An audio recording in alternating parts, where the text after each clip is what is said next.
اعوذ باللہ من الشیطان الرجیم بسم اللہ الرحمن الرحیم قل انما حرم ربی الفواحش ما ظہر منها وما بطن والاثم والبغی بغیر الحق وان تشرکوا باللہ ما لم ينزل به سلطانا وان تقولوا علی اللہ ما لا تعلمون۔ اور اے محمد صلی اللہ علیہ وسلم آپ کہہ دیجئے کہ بے شک میرے رب نے ہر طرح کے بے حیائی کو، چاہے وہ کھلی ہوئی ہو یا پوشیدہ ہو، ان تمام بے حیائیوں کو حرام قرار دیا ہے، اور گناہ اور ناحق ظلم کو بھی حرام قرار دیا ہے، اور یہ بھی حرام ہے کہ تم اللہ کے ساتھ کسی کو شریک ٹھہراؤ جس کی کوئی دلیل اور سند اللہ تبارک و تعالیٰ نے کی طرف سے نازل نہیں کی گئی، اور یہ کہ تم اللہ تبارک و تعالیٰ پر وہ بات کہو جس کو تم خود نہیں جانتے ہو۔ معزز سامعین اکرام، سورۃ الاعراف ہے یہ، سورۃ الاعراف سورہ نمبر 7، اور اسی سورت سے ابھی آیت نمبر 33 کی تلاوت کی گئی اور اس کا ترجمہ بھی پیش کیا گیا۔ سامعین اکرام، اس آیت کریمہ میں اللہ تبارک و تعالیٰ نے انسانوں کو، خاص طور سے مسلمانوں کو مخاطب کرتے ہوئے کہا ہے کہ بے شک اے محمد صلی اللہ علیہ وسلم آپ کہہ دیجئے کہ بے شک میرے رب نے ہر طرح کی بے حیائی کو، چاہے کھلی ہو یا پوشیدہ، تمام کو اللہ تبارک و تعالیٰ نے حرام قرار دیا ہے۔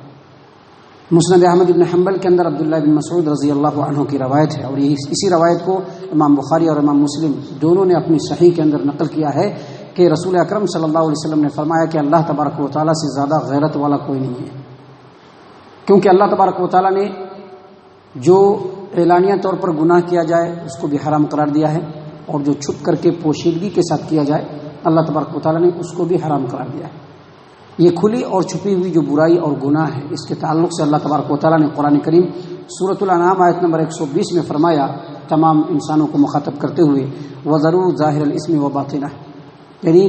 چاہے کھلی ہوئی برائی ہو چاہے چھپی ہوئی برائی ہو، ان تمام کو چھوڑ دو۔ إِنَّ الَّذِينَ يَكْسِبُونَ الْإِثْمَ سَيُجْزَوْنَ بِمَا كَانُوا يَقْتَرِفُونَ، اور جو لوگ بھی برائی کو انجام دیتے ہیں، ان قریب اللہ تبارک و تعالیٰ ان لوگوں کو ان کے برائی کے بدلے میں سزا سے دوچار کرے گا، یعنی برائی کی سزا اللہ تبارک و تعالیٰ بہت جلد دے گا۔ یہ جو کھلی ہوئی اور چھپی ہوئی جو برائی ہے، اس کے بارے میں مفسرین نے یہ کہا ہے کہ وہ برائی جو کھلم کھلا لوگوں کے سامنے کیا جائے اس کو کھلی ہوئی برائی کہتے ہیں، اور وہ برائی جو انسان لوگوں سے چھپ کر کے کرے، چاہے جہاں پر بھی کرے لوگوں سے چھپ کر کے کرے، اس کو پوشیدہ برائی کہتے ہیں، اور چاہے برائی کم ہو یا زیادہ، یہ کھلی ہوئی اور چھپی ہوئی برائی ہے۔ برائی کو اور گناہ کو اگر سمجھنا ہے تو اس سلسلے میں پیارے رسول صلی اللہ علیہ وسلم نے بھی اپنی امت کی بھرپور رہنمائی کی ہے۔ آپ دیکھیے صحیح مسلم کتاب البر والصلہ،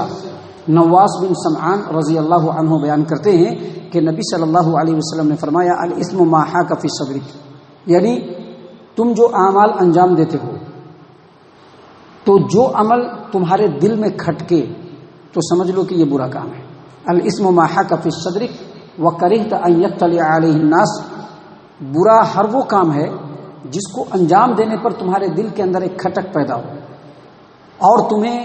یہ بات پسند نہیں ہو کہ جو تم عمل انجام دے رہے ہو لوگوں کو معلوم ہو جائے۔ جہاں کسی عمل کے بارے میں اس طرح کی بات تمہارے سامنے آئے تو سمجھ لو کہ یہ گناہ ہے۔ تو اسی بات کو اللہ تبارک و تعالیٰ نے یہاں پر بیان فرمایا ہے کہ اے محمد صلی اللہ علیہ وسلم آپ کہہ دیجئے کہ میرے رب نے ہر طرح کی بے حیائی کے کام کو، چاہے آپ کھل کر کے کریں لوگوں کے سامنے، چاہے ہم لوگوں کی نظروں سے پوشیدہ ہو کر کے کریں، اللہ تبارک و تعالیٰ نے ان تمام باتوں کو بالکل حرام قرار دیا ہے۔ اور یہیں سے ایک بات اور ثابت ہو جاتی ہے جو کہ بالکل ثابت ہے، ہم بھی تسلیم کرتے ہیں لیکن عملی طور پر اس پر ہمارا عمل نہیں ہے، کہ اللہ تبارک و تعالیٰ ہر چیز کو جانتا ہے۔ چاہے آپ لوگوں کے سامنے کوئی عمل انجام دے تو بھی اللہ اس کو جانتا ہے،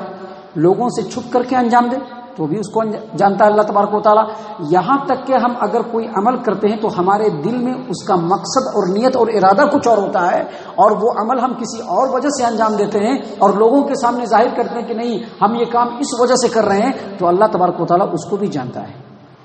اللہ اس کو بھی جانتا ہے۔ آج ہمارے سماج و معاشرے میں بہت سارے لوگ ہیں، بہت سارے کام کو میک اپ والے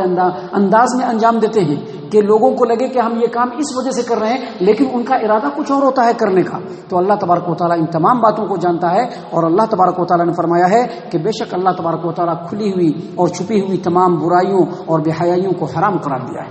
سامعین کرام آگے اللہ تبارک و تعالیٰ فرماتے ہیں والاسم والبغی بغیر الحق، اللہ تبارک و تعالیٰ نے گناہ کے کام کو بھی حرام قرار دیا ہے، اور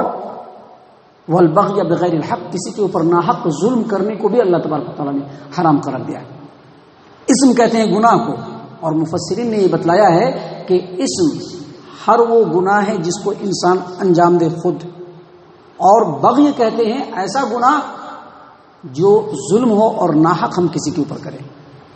اور یہ بہت ساری چیزیں ہیں، زبان سے بھی کسی کے اوپر ناحق ظلم ہوتا ہے، عمل کے اعتبار سے بھی کسی کے اوپر ناحق ظلم ہوتا ہے، تو جتنی چیزیں ہیں سب کو اللہ تبارک و تعالیٰ نے حرام قرار دیا ہے۔ اور گناہ اور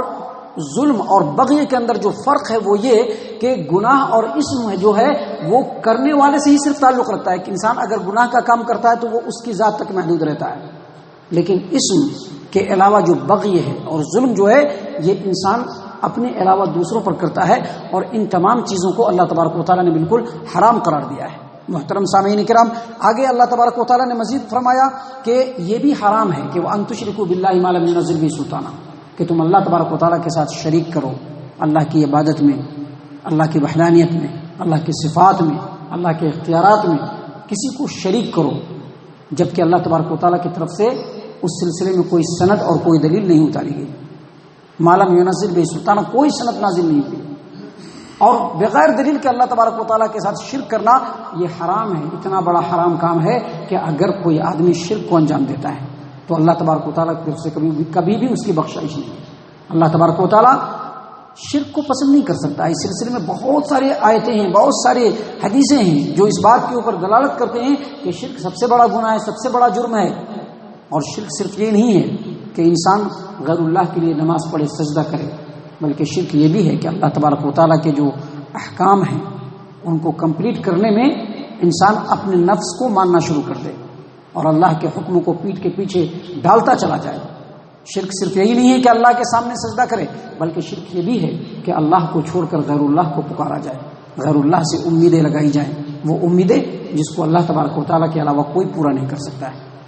تو اللہ تبارک و تعالیٰ نے یہاں پر بیان فرمایا ہے کہ وہ ان تشرکوا باللہ ما لم ينزل به سلطانا، اور اللہ تبارک و تعالیٰ نے اس بات کو بھی حرام قرار دیا ہے کہ تم اللہ کے ساتھ کسی کو شریک ٹھہراؤ جس کی کوئی سند اور کوئی دلیل اللہ تبارک و تعالیٰ نے نازل نہیں کی۔ اور اللہ تبارک و تعالیٰ نے یہ بھی حرام قرار دیا ہے کہ تم اللہ تبارک و تعالیٰ کے اوپر وہ بات بولو، اللہ کے اوپر تم وہ بات بولو، یعنی اللہ کی طرف تم اس بات کو منسوب کرو جس کو تم خود بھی نہیں جانتے ہو۔ اب جیسے ہمارے سماج ہمارے انسانی جماعت کے اندر ایک بڑی جماعت ہے عیسائی، عیسیٰ علیہ السلام کے فالوورز، اگرچہ وہ عیسیٰ علیہ السلام کے فالوورز کہلاتے ہیں لیکن وہ لوگ عیسیٰ علیہ السلام کو اللہ مانتے ہیں، اور صرف اللہ نہیں مانتے ہیں بلکہ عیسیٰ علیہ السلام کو اللہ تبارک و تعالیٰ کا بیٹا قرار دیتے ہیں۔ اسی طرح سے دوسری جماعت ہے یہودی، یہ لوگ عزیر علیہ السلام کو اللہ تبارک و تعالیٰ کا بیٹا قرار دیتے ہیں۔ تو اس کی کوئی علم ان کے پاس نہیں ہے، اس کا کوئی علم ان کے پاس نہیں ہے، اس کے باوجود وہ لوگ اللہ تبارک و تعالیٰ کا بیٹا قرار دیتے ہیں، جبکہ اللہ تبارک و تعالیٰ نے قرآن کریم کے اندر واضح طور پر کہا ہے اللہ الصمد، اللہ تبارک و تعالیٰ ہر چیز سے بے نیاز ہے، بیوی سے بے نیاز ہے، بیٹے سے بے نیاز ہے، رشتے ناتوں سے بے نیاز ہے، کسی کے سپورٹ سے بے نیاز ہے، کسی کے مدد اور تعاون سے بے نیاز ہے، کسی کی عبادت سے بے نیاز ہے، ہر ایک چیز سے اللہ تبارک و تعالیٰ بے نیاز ہے۔ لم یلد ولم یولد، نہ وہ کسی کی اولاد ہے نہ اس کی کوئی اولاد ہے، ولم یکن لہ کفوا احد، اور اللہ تبارک و تعالیٰ کا کوئی ہمسر اور کوئی برابر نہیں۔ اگر کسی کی اولاد ہوتی ہے تو اولاد اگرچہ آج اولاد ہے لیکن کل کو ہو کر کے وہی اولاد اس کے برابر کا ہو جاتا ہے، لیکن اللہ تبارک و تعالیٰ کی کوئی برابری نہیں۔ تو اللہ تبارک و تعالیٰ نے اسی بات کو یہاں پر بیان فرمایا وَأَن تَقُولُوا عَلَى اللَّهِ مَا لَا تَعْلَمُونَ، اور اس بات کو بھی اللہ تبارک و تعالیٰ نے حرام قرار دیا ہے کہ تم اللہ تبارک و تعالیٰ کے اوپر وہ بات لگاؤ، وہ بات جوڑو اللہ تبارک و تعالیٰ کے ساتھ جس کو تم نہیں جانتے ہو۔ محترم سامعین اکرام، ان آیات کے اندر اللہ تبارک و تعالیٰ نے چند برائی کو، چند چیزوں کو حرام قرار دیا ہے جس کا تعلق اعمال سے ہے، اور ان چیزوں کو سمجھنا بہت ضروری ہے اور اپنی زندگی سے ان چیزوں کو دور کرنا بہت ضروری ہے، اور خالص اللہ تبارک و تعالیٰ کا بندہ بن کر کے رہنا انسان کے لیے بہت ضروری ہے، خالص اللہ تبارک و تعالیٰ کا بندہ۔ اللہ تبارک و تعالیٰ سے دعا ہے کہ اللہ تبارک و تعالیٰ ہم تمام کو ان باتوں کے اوپر غور و فکر اور تدبر کرنے کی توفیق عنایت فرمائے۔ اللہ تبارک و تعالیٰ ہم تمام کو صحیح معنوں میں مومن اور مسلمان بنائے، جنت الفردوس میں جگہ عطا فرمائے۔ اے اللہ ہم تمام کو جہنم سے پناہ دے، اے رب العالمین ہم تمام کو جہنم سے پناہ دے، اے مالک الملک ہم تمام کو جہنم سے پناہ دے، آمین یا رب العالمین۔ وما علینا الا البلاغ المبین۔